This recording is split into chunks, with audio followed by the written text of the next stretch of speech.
I am fresh off of Empire of Storms and I'm a couple hundred pages into Tower of Dawn, and I want to do something kind of silly. I know all of these books are already out and everybody already knows how it all ends, but I don't, and I want to make some predictions. I want to come back later after I've finished Throne of Glass and see if I was right.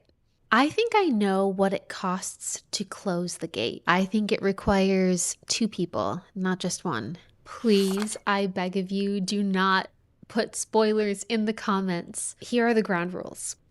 You can grade or you can rate my predictions on a scale of 1 to 10, but don't tell me why. Just give me the number. The price of forging the lock. So we already know that Mala had to give up her mortal life in order to forge this lock, and that Aelin was the promised queen, and it seems likely that the parallel would be that Aelin would have to give up her life and sacrifice herself in order to save the world from Erwin. This is what I think is actually going to happen. I think that Aelin is going to have to give up her power that she inherited from Mala, but it's not going to cost her her life. It's just going to cost her her power. And I think Dorian is actually the one that is going to have to sacrifice his life.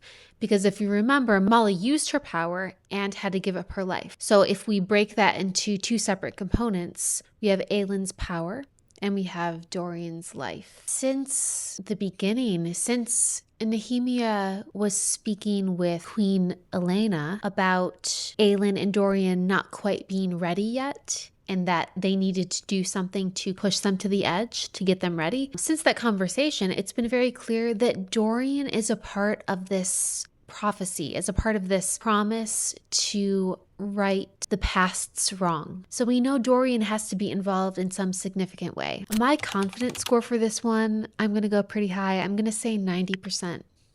The third Wyrdkey. Am I even saying that right? Let me look that up really quickly. How to pronounce Wyrdkey? Throne of Glass. According to AI, I am correct. So the old dead king of Aelin, under the Valg's influence, supposedly he still was trying to protect his kingdom and his family. He had good intentions, but the Valg overtook him, his autonomy, his agency.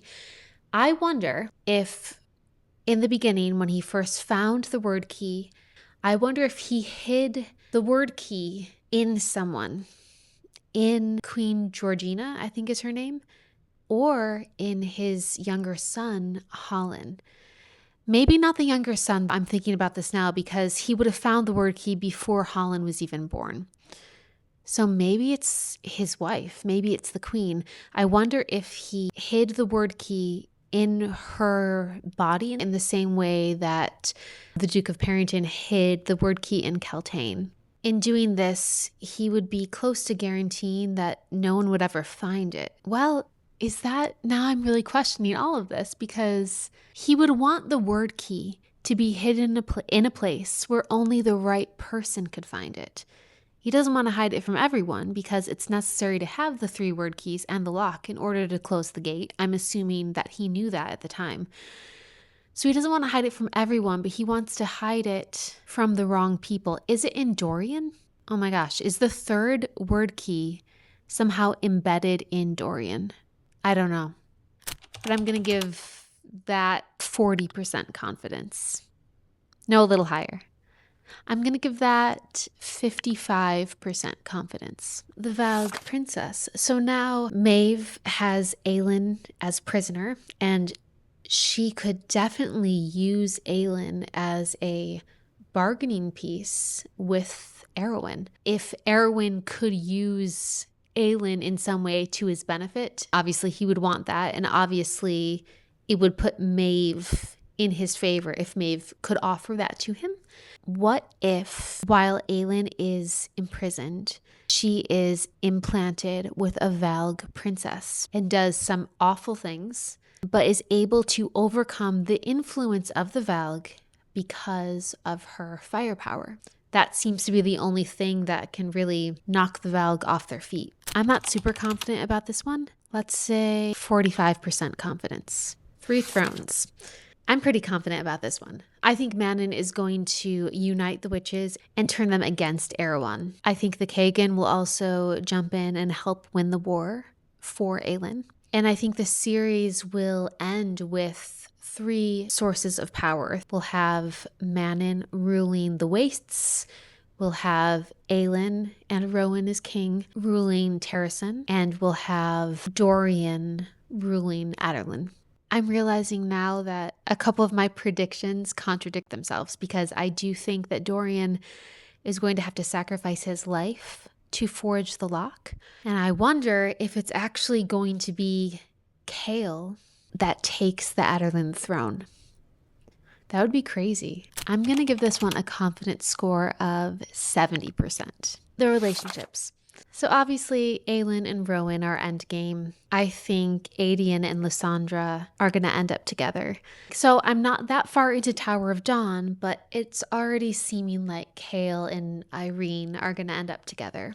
I don't think that Alide and Lorcan are going to find any sort of reconciliation. I think that what he did was so counter and so disruptive to everything that Alide has been fighting for and hoping for the past 10 years. Lorcan cost her queen. He's a confusing, morally gray character, as Sarah J Maas loves to write. And I do believe that his actions, from his perspective, were in Alide's best interest.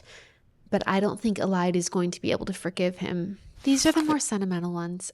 I would love for there to be some sort of vision or memory or something from Sam Cortland. That part of Aelin's story is still so heartbreaking to me. I feel like her mental resilience while she was a slave in Endovier was built from Sam and their time together and what he told her. When he was scared, he would always say something like, "My name is Sam Cortland and I am not afraid." And she would repeat that to herself. So there's something that Sam gave her that allowed her to be resilient and allowed her to overcome the horror that was her time in the salt mines. I would love to see that he could somehow be helping her either as an actual vision, because of course we know that the dead can visit the living, or as just a memory that she relives. Absolutely, I'm waiting for Fleetfoot to return. I hope he's not a part of the war in any way, but I need to hear about Fleetfoot. The Gate Between the Worlds, this is a big one. This is bigger than just this series. It points to the larger Sarah J Maas universe, or Mossverse, if you will. For a while, I was thinking, is Terrasen actually the Night Court? And now I'm thinking more, we know in ACOTAR that beings from other realms have somehow made their way through some rift between the worlds, and some of them got stuck in Prythian. We know this is true of Amryn, and we know this is true of some of the death gods. So we know that there's some sort of passageway. Maybe some fairies from Prythian cross over into Erilea through the Wyrdkey, and perhaps we're the ancestors of Fenris, because we know that Fenris can winnow. We haven't heard of any of the other Fae characters being able to winnow, and this is obviously something that the Fae in Prythian can do. So I think that there must be some connection between these worlds. That's going to be a high confidence score. I'm going to give that an 85%. That's all I can think of right now. In the comments, rate my predictions on a scale of 1 to 10. But please, again, no spoilers. I'm very excited to see how it all pans out. And if you want to see another Throne of Glass video, check out this one next. This is a reading vlog I did while I was reading Empire of Storms on vacation with my family. And in it, I give my honest thoughts and reactions to the story at that point in the series. And I also explain why I quit the tandem read. All right, thanks so much for watching. I'll see you next time.